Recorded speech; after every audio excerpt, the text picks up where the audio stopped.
Bonsoir à tous. À la une de ce journal, le Conseil constitutionnel soulève déjà une vague de critiques au Cameroun. L'opposition conteste avec force le choix porté en majorité sur des anciens ministres, des magistrats et barons du RDPC. Leur présence augure aux yeux de l'opposition un verrouillage politique de la régulation de la vie institutionnelle au Cameroun. Par contre, le parti au pouvoir défend la probité morale et les compétences de ses 11 sages. Cependant, des zones d'ombre persistent autour de cette pièce maîtresse de l'architecture institutionnelle. Ce soir, nous vous donnerons les clés pour comprendre les mécanismes de fonctionnement et le rôle de cet organe de régulation de la vie institutionnelle au Cameroun. À quoi servent les différentes mesures gouvernementales visant à accompagner les jeunes dans l'insertion socio-économique?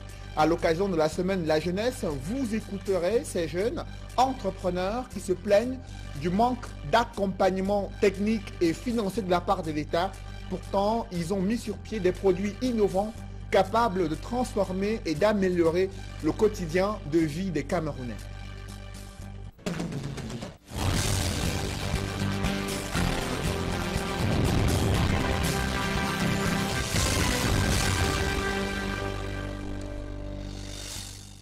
Merci de suivre cette édition complète de l'information sur Equinox Télévision. C'est toujours la joie parmi les membres du Conseil constitutionnel qui ont été nommés hier après-midi lors d'un décret présidentiel. Lekene Donfak, professeur d'université qui a été célébré de retour chez lui. Il a appris la nouvelle alors qu'il était en train de donner cours à l'université du côté de Yaoundé. Nos reporters sont rendus à sa résidence. Ambiance riche en couleurs. C'est un reportage signé Ike Cyril.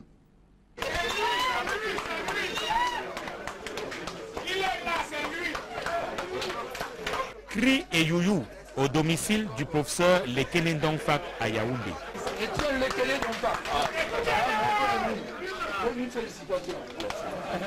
Le décret est tombé. Comme qui dirait, Étienne Charles Lekene Donfak est nommé membre du Conseil constitutionnel.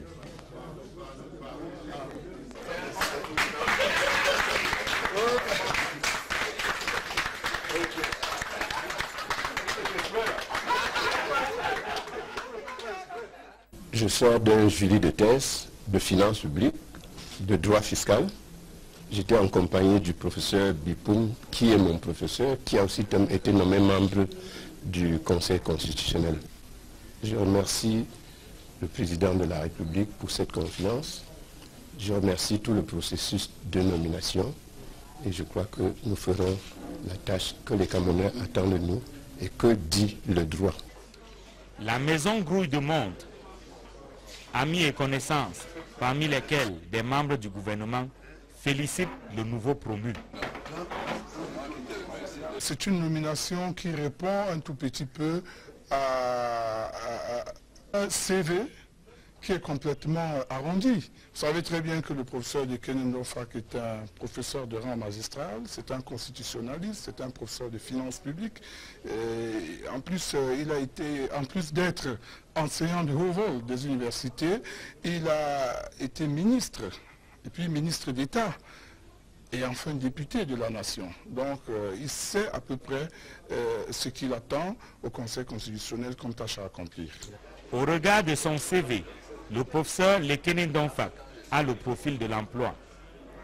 Nommé membre du Conseil constitutionnel, il est conscient de la mission qui l'attend. Pour la tâche qui nous attend en tant que constitutionnaliste, je sais ce que je dois faire. Je sais ce que le Conseil constitutionnel a comme attribution.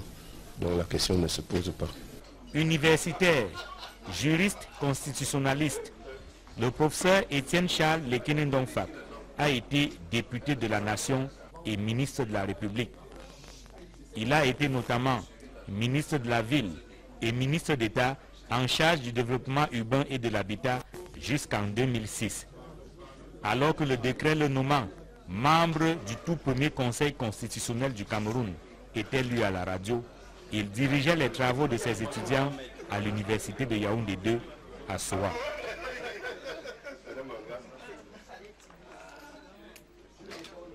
à peine mis en place, ce Conseil constitutionnel suscite déjà un tollé de réactions au sein de la classe politique et la société civile.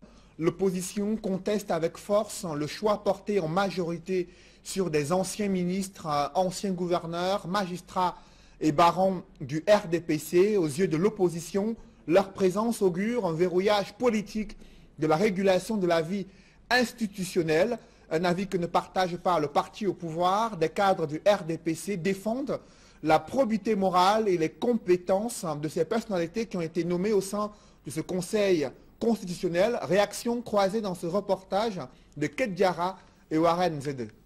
L'annonce des décrets portant organisation et fonctionnement du secrétariat général du Conseil constitutionnel et celui portant nomination du président du dit Conseil fait couler beaucoup d'encre et de salive.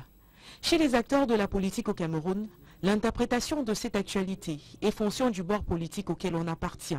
Pour Aïssi Blessala, militant au sein du Rassemblement démocratique du peuple camerounais, il s'agit d'une preuve du respect de ses engagements par le président de la République, qu'il y a moins de 2 mois, annonçait l'accélération de la mise en œuvre des institutions de l'État. Il a dit que cette année, on va accélérer la mise en place des institutions. Ça ne fait pas 2 mois. Il nous surprend. Les gens qui spéculent sur sa santé, je ne sais pas qu'est-ce qu'ils vont encore inventer. Donc c'est une très bonne chose pour le Cameroun et pour son parti. Du côté de l'opposition, par contre, la mise en place du Conseil constitutionnel, bien qu'appréciée, n'est pas vue d'un très bon œil. Selon Bruno Defo, président national du MODECNA et coordonnateur de la COASIC, il pourrait bien s'agir de la fin d'un régime. Nous n'avons pas de précision là-dessus, mais certains bruits nous font comprendre que ce Conseil constitutionnel n'est pas mis en place par le président de la République, mais par les proches du président qui ont décidé de mettre un arbitre ou bien de mettre un surveillant particulier sur la personne, la deuxième personnalité, dont le président du Sénat. Alors que dans l'opposition on digère mal le fait que le président de ce conseil ne soit pas un anglophone, pour Bruno Defo, le problème est ailleurs. Aucune nomination, aucun poste, selon lui, ne saurait résoudre le problème anglophone qui est bien plus profond. Je suis convaincu que toutes ces personnes n'ont pas besoin forcément qu'on nomme un de leurs à la tête d'une institution pour pouvoir vivre et profiter socialement de l'économie du pays. Ils n'ont pas besoin de ça. Ils ont besoin que leurs conditions de vie, qu'on leur donne la possibilité de développer leur environnement. Au-delà de la zone d'appartenance, il y a la moralité des personnes nommées. Vous avez un monsieur Atana, pour ne pas citer la personne, qui est parti de la Cour suprême, ayant en 92 détourné toutes les élections qui étaient au profit de l'opposition pour les mettre au profit de M. Paul Biya. Dans le RDPC, réponse du berger à la bergère. Malheureusement, dans beaucoup de sociétés, les gens qui prétendent faire la politique, au lieu de faire des programmes pendant 25 ans, même diffuser une page de leur projet, ils sont là tout simplement pour dire que ça ne va pas, ça ne va pas. Bon, c'est une chanson, un disque qui tourne sur place. Le Conseil constitutionnel, à l'instar des autres institutions de l'État, se positionne alors comme un sujet qui fâche, une autre pomme de la discorde. Au-delà de ce Conseil constitutionnel, l'architecture institutionnelle du Cameroun reste encore confrontée à l'absence des conseils régionaux et la Haute Cour de justice. Ce sont 2 institutions prévues dans la Constitution de janvier 1996. 22 ans après, elles n'ont pas encore été mises en place. Ces 2 institutions, pourtant, elles doivent participer à l'amélioration et l'assainissement de la vie publique au Cameroun. Reportage Nadine Guanfo et Julienne Berthe-Bissaye. Le Conseil constitutionnel est créé par la loi numéro 96/06 du 18 janvier 1996 portant révision de la Constitution du 2 juin 1972 et modifiée par la loi numéro 2008/001 du 14 avril 2008. La Constitution définit cette institution comme l'instance compétente en matière constitutionnelle. Il statue sur la constitutionnalité des lois, est l'organe régulateur du fonctionnement des institutions. Le Conseil constitutionnel, dans ses attributions, statue souverainement au-delà de la constitutionnalité des lois sur les traités et accords internationaux, les règlements intérieurs de l'Assemblée nationale et du Sénat, les conflits d'attribution entre les institutions de l'État, entre l'État et les régions, et entre les régions. L'article 48 de la Constitution stipule que le Conseil constitutionnel veille à la régularité de l'élection présidentielle, des élections parlementaires ainsi que des consultations référendaires. Il proclame les résultats de ces consultations. Vous êtes désormais fixé sur le rôle et le fonctionnement du Conseil constitutionnel dans ce reportage d'Éric Marcel Ndjomo, mais des hommes avertis, des observateurs avertis de la scène politique estiment qu'il reste encore des institutions à mettre en place prévues dans la Constitution de 1996. Il s'agit des conseils régionaux et la Haute Cour de justice. Des précisions et explications dans ce reportage de Nadine Guanfo et Julienne Berthe-Bissaille. La mise sur pied du Conseil constitutionnel par le président de la République le 7 février 2018 ne comble pas le vide des dispositions pertinentes de la dite Constitution. 22 ans après la promulgation de la loi du 18 janvier 1996, l'on note quelques dispositions jusqu'ici non appliquées. Sur le plan institutionnel, on peut observer que les conseillers régionaux n'ont pas été élus. Notre loi fondamentale du 18 janvier 1996 prévoit la progressivité de la mise en place des institutions. Et sur ce plan, nous avons déjà mis en place depuis 2013 l'institution sénatoriale et depuis hier, c'est-à-dire 7 février 2018, l'institution constitutionnelle, c'est-à-dire la Cour constitutionnelle. Ce qui reste donc à mettre en place, qui est prévu par la loi constitutionnelle, c'est justement l'institution régionale. C'est-à-dire qu'il faudrait l'élection du président du conseil régional. Vous savez, pour cela, il faudrait que ce soit un autochtone. Il y a les notions d'autochtonie, de allojonie, ce qui peut mettre en cause, l'égalité de tous devant les charges de l'État ou bien devant les biens de la République. Comme en 2013, c'est essentiellement les conseillers municipaux qui vont voter les sénateurs. Et pourtant, la Constitution prévoit que ces derniers soient votés par les conseillers municipaux et régionaux. Des conseillers régionaux issus des élections régionales dont la date n'est pas encore connue. Sur le plan législatif, l'article 66 de la Constitution qui a fait l'objet d'une loi portant sur la déclaration des biens et avoirs n'est toujours pas appliqué. Vous savez, l'article 66, c'est le véritable baromètre de la lutte contre la corruption au Cameroun, mais curieusement, ça n'a toujours pas été mis. C'est peut-être ce qui peut justifier que cette corruption continue d'enfler et de s'enfler au fur et à mesure, parce que justement cet article n'a pas encore été mis en place. Et pour que cet article soit mis en place, il faudrait qu'il y ait un décret du président de la République qui nomme justement les structures chargées de la mise en œuvre de cette lutte, et il faudrait un décret d'application du Premier ministre qui viendra indiquer de manière détaillée comment fonctionnera ces commissions qui seront mises en œuvre par les décrets du président de la République. Une autre institution de cette loi qui n'a pas encore été mise en place est la Haute Cour de justice, compétente pour juger les actes accomplis dans l'exercice de leurs fonctions par le président de la République en cas de haute trahison, le Premier ministre, les autres membres du gouvernement et assimilés. Ils sont les 11 gardiens de la régulation de la vie institutionnelle au Cameroun, anciens ministres, anciens gouverneurs, magistrats, qui viennent d'être portés au sein de ce Conseil constitutionnel. Tous sont considérés comme des apparatchiks du régime de Yaoundé. Vont-ils servir l'État du Cameroun ou alors le régime Biya? Élément de réponse dans ce reportage de Guy Zogo. Je vous parlais donc de ce reportage de Guy Zogo sur l'analyse des politologues sur la mise en place de ce Conseil constitutionnel composé essentiellement d'anciens ministres, des magistrats, anciens gouverneurs dont le parcours politique et professionnel sont réputés proches du régime Biya. Vont-ils servir l'État du Cameroun ou alors le régime de Yaoundé? Élément de réponse dans ce reportage. L'organisation du Conseil constitutionnel et la nomination de ses membres soulèvent la question du timing choisi par le chef de l'État. Le docteur Richard Macon, analyste politique, enseignant à l'université de Yaoundé 2, indique que Paul Biya donne suite à une promesse faite lors de son investiture en 2011 et poursuit la mise en place des institutions prévues par la Constitution de 1996. Lors de la prestation du serment du président de la République, lors du dernier mandat, en 2011, il avait pris tout le monde de court quand il a annoncé que ce mandat serait le mandat du parachèvement de la mise en œuvre des institutions qui avaient été prévues par la Constitution de 1996. Une démarche, ajoute le politiste, qui consacre néanmoins un avantage dont se dote Paul Biya et son camp.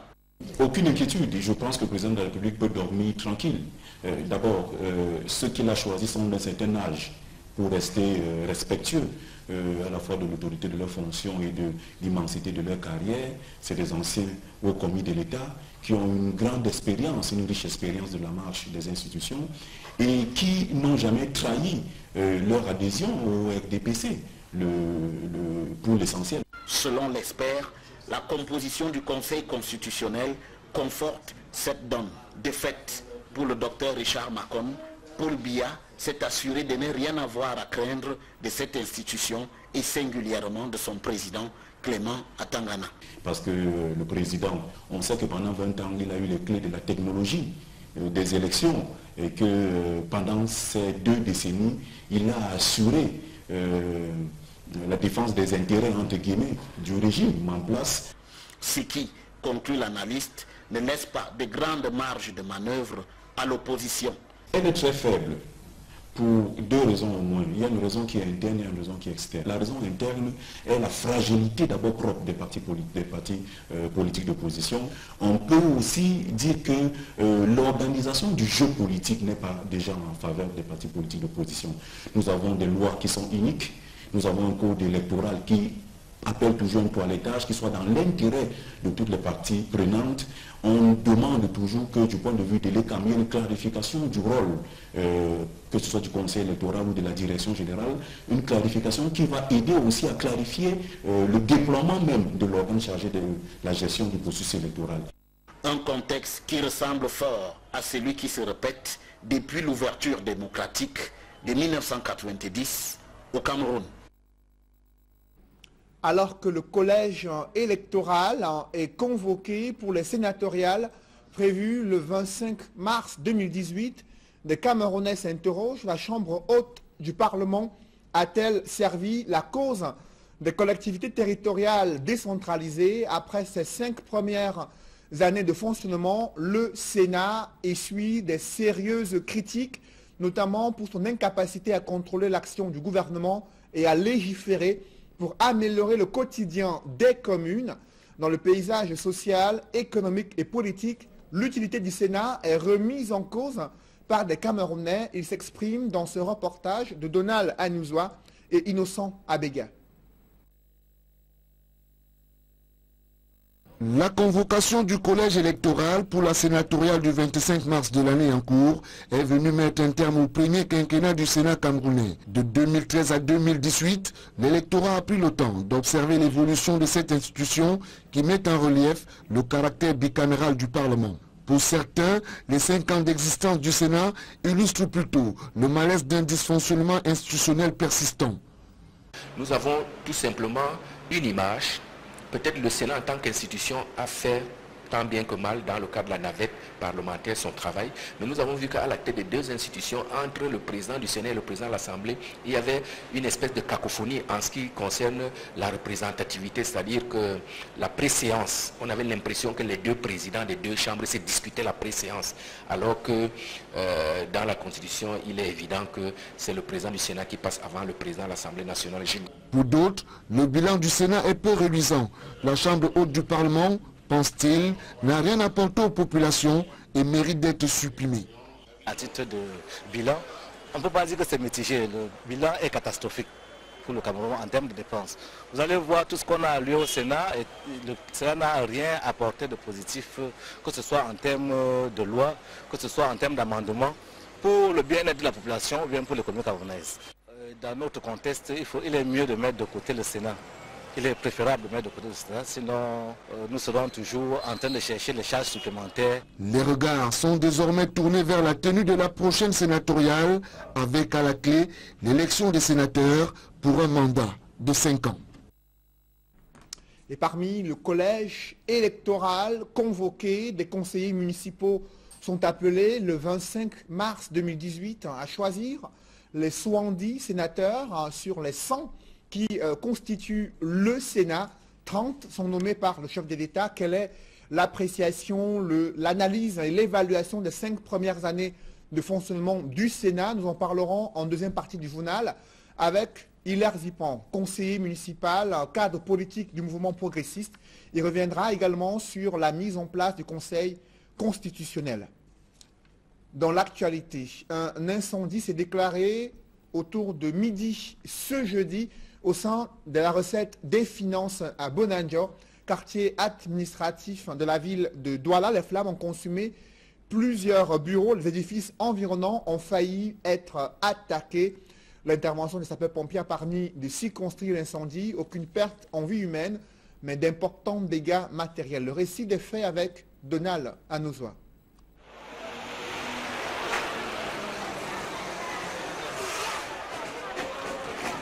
La furie des flammes a été sans pitié pour une partie du bâtiment qui abrite les services de la recette des finances du littoral situé à Bonanjo. Les occupants de l'immeuble évacués d'urgence dès l'entame de l'incendie vont lancer l'alerte qui va amener sur les lieux le corps des sapeurs-pompiers, autorités administratives et les forces du maintien de l'ordre venues contenir la foule de curieux présents sur le site. Au pied et à l'intérieur de l'édifice, les sapeurs-pompiers s'activent à circonscrire le feu qui menace d'atteindre les installations électriques. Au bout d'environ 3 quarts d'heure, l'ennemi est vaincu et l'on en vient au premier constat. Nous avons trouvé toute la carrière d'escalier qui était embrasée. Les premiers bilans fait état des compteurs électriques et la carrière d'escalier qui a fait un appel d'air. Et le premier bureau qui est à l'étage, c'est le seul bureau qui a été touché. Donc il n'y a pas de dégâts, il n'y a qu'un seul bureau et c'est le bureau, il y a beaucoup de papiers, c'était les archives, ce n'est que ça qui a été touché. Vous pouvez le constater, le feu a été maîtrisé à l'heure actuelle, il y a plus de peur que de mal. On ne peut pas déterminer l'origine, je pense que l'enquête qui sera ouverte à ce sujet pourra déterminer avec exactitude l'origine de cet incendie. Le sous-préfet de l'arrondissement de Douala 1er, qui n'a rien manqué de la bataille avec le feu, fait savoir que le pire a été évité de justesse. Le flamme a été circonscrit et maîtrisé par l'intervention prompte des sapeurs-pompiers. L'enquête est désormais ouverte pour déterminer les circonstances exactes de l'incendie survenu en plein midi à la recette des finances du littoral. Nous sommes en pleine semaine de la jeunesse et très peu des jeunes Camerounais mesurent les enjeux du développement de l'économie numérique. Le système éducatif camerounais peine à s'arrimer à cette nouvelle donne. Pourtant, le chef de l'État avait promis d'engager et d'accélérer des réformes du système éducatif afin que les jeunes puissent saisir les opportunités existantes dans le domaine de l'économie numérique. Reportage Gladys Sidé. Au moment où le monde bascule vers l'économie numérique, de jeunes Camerounais ont une vague idée de ce domaine. En dehors de l'utilisation des réseaux sociaux, comme le Cameroun, ils cherchent encore leur voie dans ce secteur. C'est une économie qui est basée sur l'utilisation du numérique à la base. Et puisque le monde évolue et on a besoin, on ne peut plus se focaliser sur les anciennes méthodes utilisées.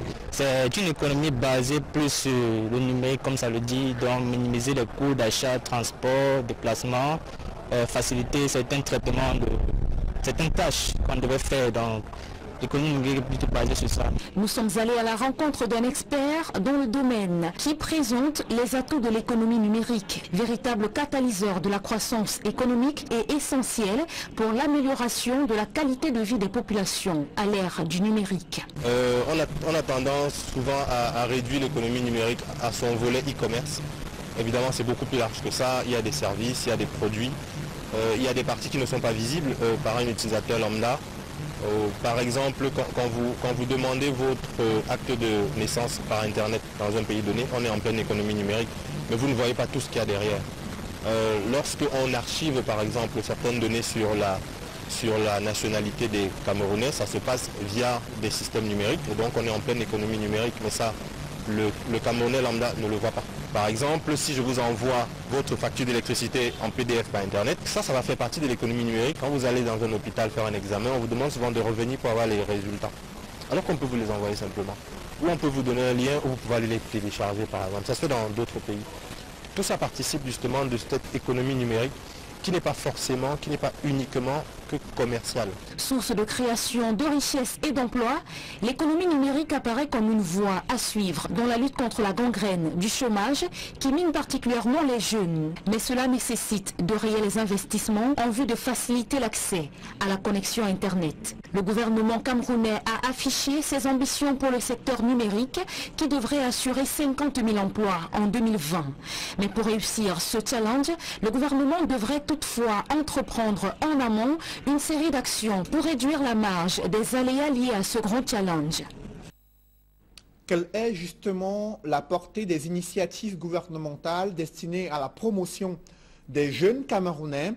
Malgré la conception et la fabrication des produits innovants, des jeunes Camerounais sont cantonnés à des foires d'exposition le temps de la semaine de la jeunesse pour démontrer leur capacité à contribuer au développement économique.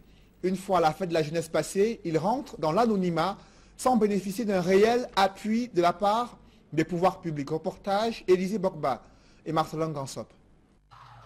Si c'était une mise à l'épreuve, les jeunes du Fundi n'auraient pas déçu, tant l'esplanade de l'ancienne sous-préfecture de Yaoundé 6 a laissé voir jusqu'où ces jeunes sont prêts à aller pour se frayer un chemin dans le difficile monde de l'auto-emploi. J'ai fait des études et j'ai appris à faire des savons. En fait, cette idée est venue, c'est un déclic parce qu'on a eu des soucis de peau. Des plaques d'âtre, teigne, tout ça. On s'est dit, mais attends, on a cette capacité de faire un savon qui peut traiter un souci dans la société. Donc c'est de là qu'on a commencé à faire les savons en morceaux et toute la gamme s'est créée au fur et à mesure. Nous faisons la vulgarisation de l'agriculture urbaine, encore appelée l'agriculture hors sol. Comment faire l'agriculture hormis du champ, la protection de l'environnement, avec la récupération des bouteilles plastiques que nous transformons et nous réutilisons, ce qui permet de protéger l'environnement. Il y avait des jeunes scolarisés, mais également ceux qui, pour une raison ou une autre, n'ont pas connu le bonheur d'aller à l'école ou de pousser aussi loin que possible leurs études. Les centres multifonctionnels et autres structures gouvernementales sont disposés à leur donner une chance de pouvoir s'insérer dans la société. Ici, aujourd'hui, vous voyez des décoratrices. Elles sont en train d'utiliser, de revaloriser des objets récupérés, des objets qui vont leur permettre d'avoir immédiatement des petits revenus susceptibles de les aider à s'occuper de leurs enfants régulièrement. Elles ont de l'argent sans plus se prostituer, sans dépendre de quelqu'un. Le lancement de la 52e fête de la jeunesse dans le Fundi offre donc l'occasion à ces jeunes dynamiques de solliciter plus que par le passé l'accompagnement des pouvoirs publics. Il est évident que le problème des jeunes aujourd'hui, c'est le sous-emploi. C'est d'ailleurs pour cette raison que quand nous sommes arrivés à la tête de l'exécutif, comme là, on n'a pas hésité tout de suite à recruter à peu près 120 jeunes pour venir renforcer le personnel de la mairie. Et nous nous appesantissons prioritairement sur la formation des jeunes. Parce que c'est important d'avoir les jeunes qui veulent travailler, mais c'est important d'avoir les jeunes qui sont formés. Et parce que le civisme et le respect des valeurs républicaines sont à la base de tout, les différentes prises de parole ont mis l'accent sur la nécessité, mieux, l'urgence pour les jeunes, de tourner le dos à tous les comportements dégradants, lesquels sont aujourd'hui favorisés par l'expansion et l'utilisation vicieuse des réseaux sociaux. Yaoundé, capitale mondiale de la réflexion sur la conservation et la gestion des archives, la ville aux 7 collines accueille la conférence annuelle du Conseil international des archives qui se tiendra en novembre 2018. Les enjeux de cette rencontre étaient au centre des échanges entre le ministre de la Culture et les organisateurs, notamment David Leitch. Un vent de contestation souffle sur la Sonacam, la nouvelle société de gestion collective du droit d'auteur de l'art musical.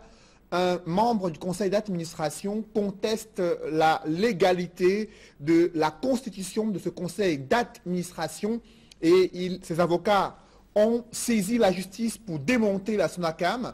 Les artistes musiciens indexés rejettent en bloc de telles accusations sur l'illégalité de la constitution du conseil d'administration de la SONACAM. Des précisions avec Élisée Borba et Marcelin Gansop. Est-ce qu'une entreprise peut exister alors qu'on a changé les statuts? Non. Pour le conseil de Raymond Tienga, la Société nationale camerounaise de l'art musical n'a pas une existence légale. Il évoque entre autres l'existence de 2 statuts, dont un qui aurait été falsifié. Pour qu'une société existe, valablement, j'ajoute valablement, il faut que ces statuts soient réguliers.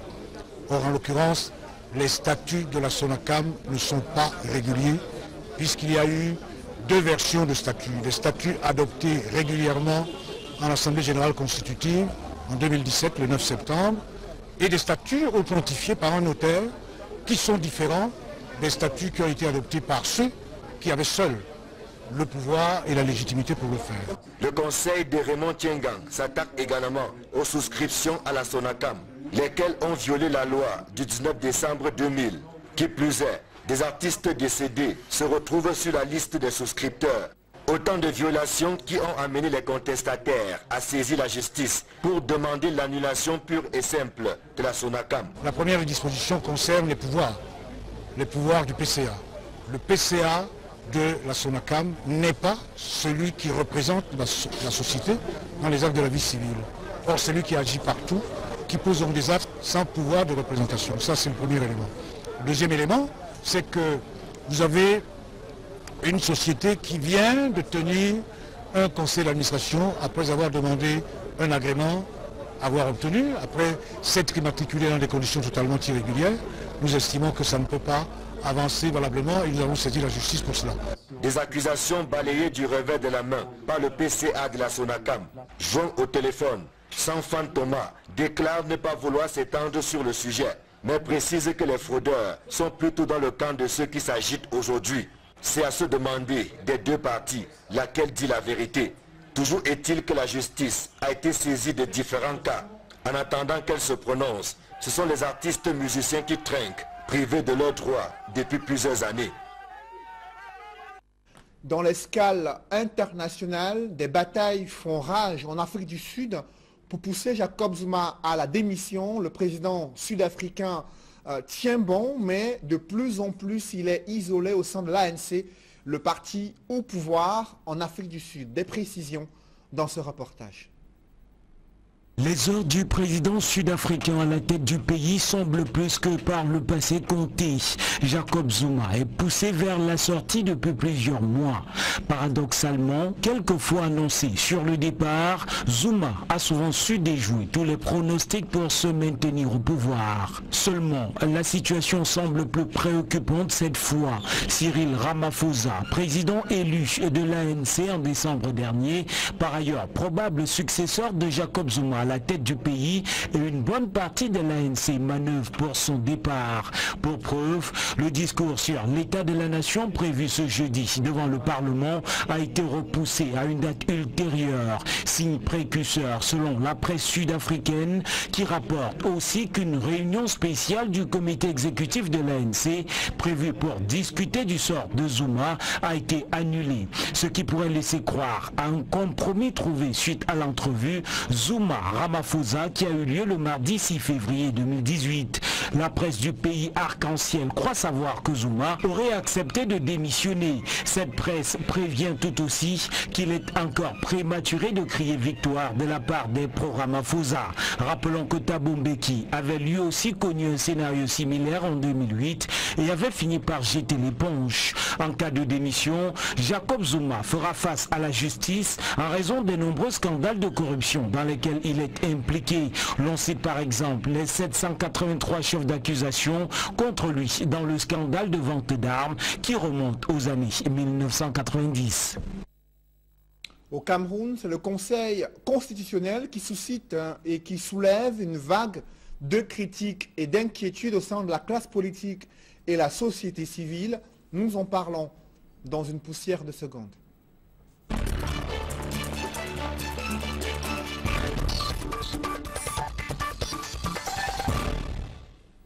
Sur ce plateau, Hilaire Zipan, bonsoir. Bonsoir. Vous êtes cadre politique du mouvement progressiste, un conseiller municipal à Douala-Premier. Vous avez suivi la mise en place du Conseil constitutionnel avec Clément à Tangana comme président de cet organe de régulation de la vie institutionnelle. Comment vous appréciez cette décision du chef de l'État? Je pense que la télévision Equinox a fait large écho de la manière où la désignation ou le décret doit être signé. Et je crois savoir ici que je ne rappelle pas, si vous êtes d'accord avec moi, qu'il y a des dispositions légales qui encadrent la nomination, bien entendu, de ces 11 membres. Pour ce qui est de ce Conseil constitutionnel, je pense que c'est son rôle qui doit être extrêmement important. Je pense que c'est ce qu'il faut retenir. Mais avant cela, il faut noter que parmi les 11 membres, beaucoup sont très proches du président de la République. Parce qu'il n'a pas essayé de renouveler le personnel qui a tout autour de lui. Et l'on constate que le plus jeune membre semble être Jean-Baptiste Baskouda, qui a été pendant très longtemps directeur général, conseiller technique et à la limite ministre, pour ne pas dire sénateur. Il faut dire aussi qu'également que parmi ces membres-là, il y a un membre du bureau politique du RDPC, à savoir Emmanuel Bondé, qui a été élu au dernier congrès, précisément en septembre 2011, comme membre titulaire du bureau politique. Vous avez Foumanakam, qui est un conseiller, qui a pratiquement vu toute la carrière des magistrats qui sont en place, pratiquement se dérouler. Et vous avez certainement des sécurocrates, comme l'ancien gouverneur de l'extrême nord, et bien entendu, Amadou Tidjani, qui est connu comme un homme à poigne. Il faut dire que ce que l'on peut retenir, c'est la subtilité qu'utilisait en permanence M. Clément Tangana pour complètement rejeter des recours que les partis politiques introduisaient pour les annulations en élection. Et on peut constater et convenir avec moi que depuis 1997, il n'y a pratiquement plus beaucoup de rejets en annulation des recours des élections, tant pour les élections législatives que pour les élections municipales. Je rappelle à suffisance que c'était le dernier poste qu'il a utilisé, c'était le président de la Chambre administrative lors du contentieux municipal. Là, vous parlez du président du Conseil constitutionnel. Bien entendu, à l'époque, oui, à l'époque, il n'avait pratiquement rejeté aucune commune, malgré tous les grèves qui étaient portés à son endroit, pour que, compte tenu du fait qu'il aurait pu avoir la clarté juridique pour pouvoir écarter cela. Mais c'est le personnel avec qui il faut faire. Mais je crois que ce que les téléspectateurs doivent retenir, c'est l'importance de cet organe. Parce que cet organe constate, bien entendu, le bon fonctionnement des institutions.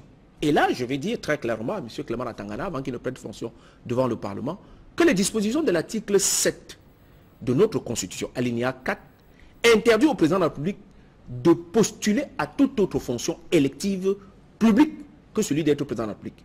Autrement dit, le président de la République ne peut plus être président national du RDPC, parce que c'est une fonction publique élective.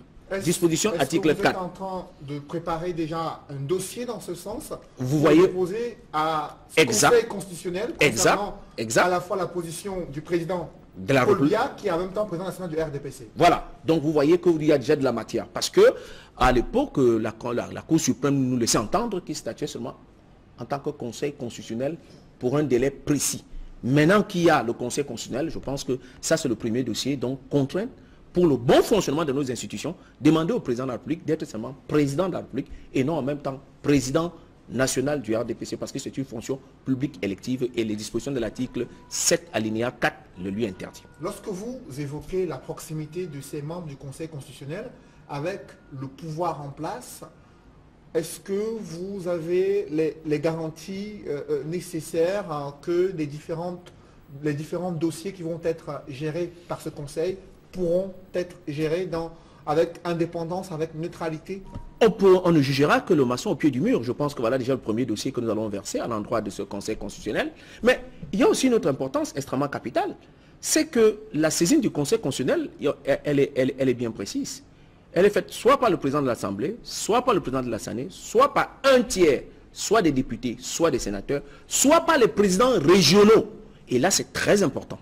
Les présidents régionaux. Or, à l'heure actuelle, nous n'avons pas de région. Donc ça veut dire que si nous avons pensé que la Constitution de 18 janvier 1996 devrait en principe avoir tous ces outils de fonctionnement, il aurait été préférable que les régions se mettent avant le Conseil constitutionnel. Est-ce que le chef de l'État a pris de court les Camerounais lorsque dans son discours du 31 décembre 2017, il s'engage à l'accélération du processus de décentralisation? Presque tout le monde voit dans le viseur la mise en place des conseils régionaux et en février 2018, il y a à peine 24 heures, il a mis en place le Conseil constitutionnel sans évoquer les conseils régionaux. Oui, il faut dire que le calendrier n'était pas favorable à ce que le président de la République puisse dépasser le cap du 28 février 2018. En ce sens qu'il n'y avait aucune disposition légale qui lui permettait pratiquement de proroger le mandat des sénateurs. Toutefois, le président de la République a estimé qu'il était bon qu'il prenne les gens un peu de court, compte tenu du fait du climat et du développement qui se présentait sous peu devant lui. Vous savez bien que la crise anglophone, elle est criarde. Vous savez que Boko Haram est de l'autre côté. Vous savez bien que les partis politiques sont en train de s'organiser plus ou moins, même si la stratégie ne semble pas adouber notre sentiment. Mais il va sans dire que devant ces situations, il fallait prendre les gens de court. Et là, je pense que là, il a joué en tant qu'un politicien habile, la capacité de pouvoir transcender toute l'énergie que les partis politiques avaient pour les obliger à certains estiment qu'il y a de la précipitation dans les décisions qui viennent d'être prises au regard du contexte sécuritaire, également le contexte socio-politique du Cameroun, 22 ans après ce Conseil constitutionnel qui arrive à la surprise générale de tous les acteurs sociaux et politiques. Oui, il faut dire que globalement, on peut dire un mot pour dire qu'un enfant ne naît pas progressivement. Lorsqu'un État naît, on prend acte d'une date précise. Autrement dit, après l'adoption de la Constitution de 1993, il aurait été intelligent qu'on arrête peut-être 5 ans de transition et ensuite on met en place toutes les institutions. Ce que nous n'avons pas fait. Et donc à partir de ce moment, donc, ça donne ce calendrier de progressivité donne la capacité au président de la République de pouvoir prendre tout le monde au court, comme tel est le cas. Et là, certainement, l'opposition en prendra un peu à ses dépens, pour ceux qui pensaient que c'était les élections présidentielles avant les élections législatives. Mais nous qui pensons que le président va respecter, il y avait 2 indications. Lesquelles? La première, c'était le budget qu'il avait alloué pour l'organisation des élections, qui semblait être complètement entremis. Et la deuxième, c'était, on a vu le déploiement au niveau des régions, les différents membres de l'ECAM, qui ont rencontré les acteurs politiques pour leur dire qu'ils étaient prêts pratiquement. Et là, on ne comprenait pas trop bien. Ils ont annoncé les chiffres des nombres des élus. Et ensuite, ils disaient qu'ils ont vérifié le matériel et ils sont en capacité de le faire. Et je pense que dans le contexte social, et là, vous avez indiqué bien la situation, c'est une élection texte, beaucoup plus sur la zone anglophone. Il va sans dire que les partis qui vont concourir dans cette zone auront d'une part à démontrer l'adhésion des conseillers municipaux, même si du point de vue obligatoire, ils doivent aller voter, d'une part, et d'autre part, la capacité de ces partis-là à constituer des listes. Ce serait un sens suffisamment fort, ou une indication suffisamment forte, pour montrer que nous sommes en République. Et mais cette République-là, on va trancher diamétralement avec ceux qui pensent qu'il faut faire une sécession. Mais elle va poser nécessairement le problème dans son fondement de ce que c'est que maintenant la revendication de la forme de l'État. Et justement, ce débat qui semble être évité jusqu'à ce jour, avant qu'on arrive au sénatorial, prévu le 25 mars 2018, il y a quand même eu des mouvements au sein du Sérail, au sein du gouvernement, avec certains membres du Conseil supérieur de la magistrature qui se retrouvent au sein du Conseil constitutionnel et d'autres conseillers proches du chef de l'État qui ont également migré vers cette instance de régulation de la vie institutionnelle. Est-ce que cela va augurer un autre bouleversement sur le plan du sérail politique, sur le plan du gouvernement dans les jours à venir? À l'évidence, lorsqu'on a servi pendant très longtemps un chef, on ne s'en détache pas. Suivez bien mon regard pour ce qui est du conseil spécial du président de la République pour les affaires juridiques. Il a servi pratiquement plus de 30 ans, pour ne pas dire 35 ans, le président de la République à cette fonction. Donc, migrer pour aller au Conseil constitutionnel, je pense que ce serait l'oreille et le regard du président de la République à l'intérieur de ce Conseil constitutionnel. Ça, c'est le premier élément. Le deuxième élément indique à suffisance, comme je vous l'ai dit tantôt, qu'il y avait des membres du bureau politique. Vous avez cité tantôt des anciens ministres. Non, celui-là, il est membre du bureau politique. Donc, certainement, il va avoir un poids de regard. Mais il faut dire aussi que pour ce qui est des partis représentés à l'Assemblée nationale, qui sont membres du bureau, et des partis politiques qui sont membres du bureau au niveau du Sénat, il faudra qu'on les interroge pour savoir si les noms, certainement, qu'on a vus dans ce Conseil constitutionnel reflètent exactement ce qu'ils ont désigné. Parce que la disposition légale dit que 3 noms viennent du président de l'Assemblée nationale qui consulte le bureau. Donc, en principe, en tant que membre du bureau, ils auraient été consultés. Il faut savoir donc si ces 3 noms-là reflètent exactement la désignation qu'ils ont faite. Et à ce sujet, durant l'année 2017, seul le Conseil supérieur de la magistrature a annoncé dans un communiqué avoir proposé 2 noms pour le Conseil constitutionnel. En aucun moment, lors des différentes sessions parlementaires aux réunions du bureau, il n'y a eu officiellement une communication sur les choix des personnalités qui ont été désignées par le Sénat ou l'Assemblée nationale pour intégrer le Conseil constitutionnel. Comment comprendre cette omerta? Parce que nous avons l'habitude de dire au mouvement progressiste que l'activité politique est une activité publique. Et les positions politiques doivent être également publiques. Il va être très difficile maintenant qu'on fait cette révélation, que les partis politiques qui sont donc membres du bureau ou qui ont posé ce problème, ou non, qui n'ont pas posé ce problème, reviennent dans la démarche calendaire pour nous montrer à quel moment ils l'ont fait. S'ils faisaient suffisamment des comptes rendus parlementaires pour ceux qui sont des députés, ou qui faisaient en permanence des comptes rendus pour ceux qui sont des sénateurs auprès des conseillers municipaux que nous sommes, on aurait noté à suffisance que ces personnes-là ont été désignées et il revenait au président de la République de prendre acte. Maintenant, on ne sait pas si les hommes désignés reflètent exactement l'application régalienne de cette disposition de loi, ou si ces gens-là ont été décidés ex nihilo, certainement par le président de la République, avec la complicité certainement du président du Sénat ou du président de l'Assemblée nationale. Ce qui me semble tout à fait regrettable pour la clarté du débat politique que nous pouvons avoir aujourd'hui sur l'heure, pour ce qui est de ce Conseil constitutionnel. Il est hésipant, l'un des tests de ce Conseil constitutionnel sera certainement les sénatoriales prévues le 25 mars 2018. Vous avez suivi la réaction de quelques Camerounais sur les 5 premières années de fonctionnement de la Chambre haute du Parlement. Ils sont censés, les sénateurs, représenter les collectivités territoriales décentralisées, du moins défendre leurs intérêts. Vous qui êtes conseiller municipal, avez-vous senti, bien sûr, l'influence positive de ces sénateurs dans l'amélioration de la vie des collectivités territoriales décentralisées au Cameroun? Nous avons vu parfois des sénateurs qui sont venus rendre des visites de courtoisie au Conseil, pour ce qui est du Conseil de Douala Premier, et dans certains conseils de la ville de Douala, mais nous n'avons pas noté qu'ils prenaient à corps certainement les sujets que l'on proposait. Je vous prends un cas très simple. Les sénateurs représentent les communes et les régions. Nous n'avons pas les régions pour l'heure. Donc en principe, c'est seulement les communes qui doivent être pratiquement leurs préoccupations.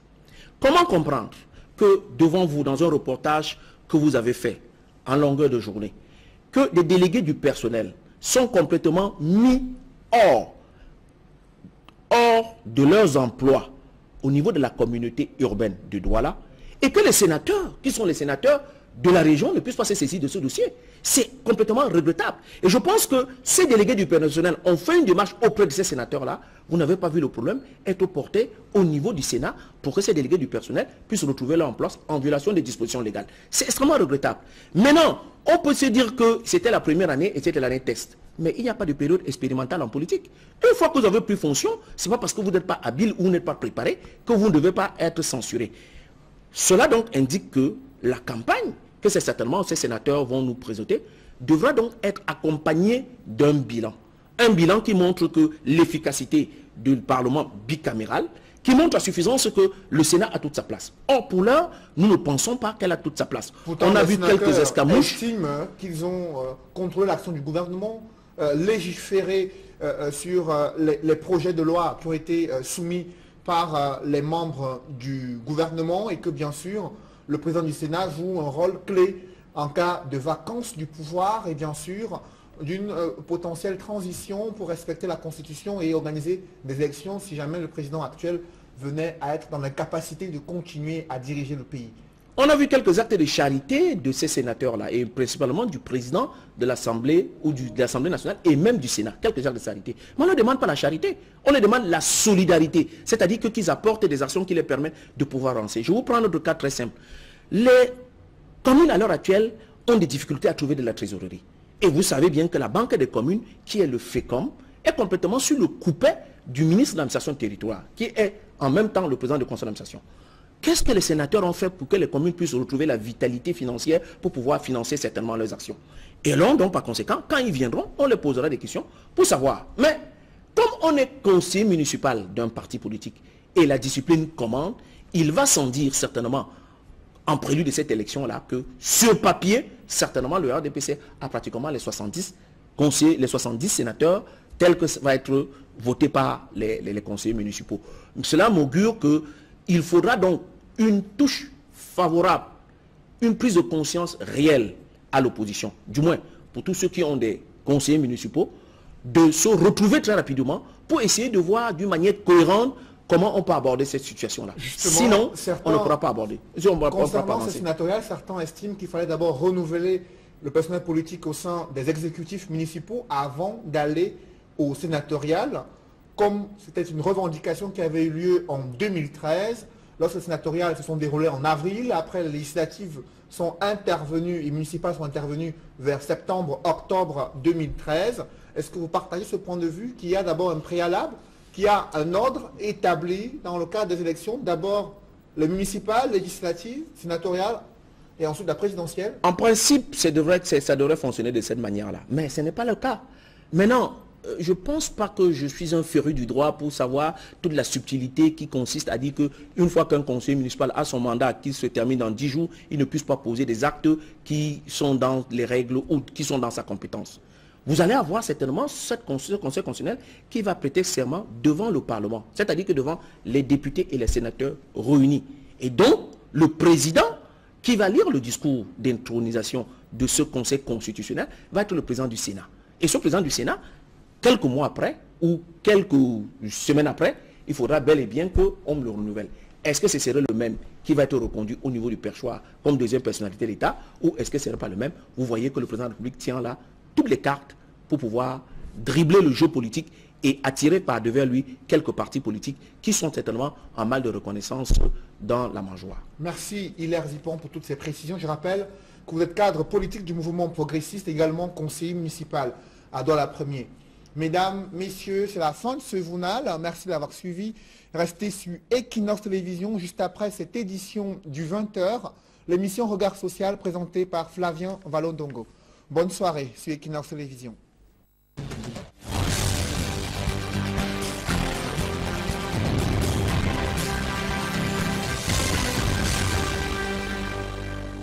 Mesdames et messieurs, bonsoir. Vous écoutez vos prévisions météorologiques de ce vendredi 9 février 2018. On va commencer par la région du centre à Yaoundé. Le temps sera couvert le matin avec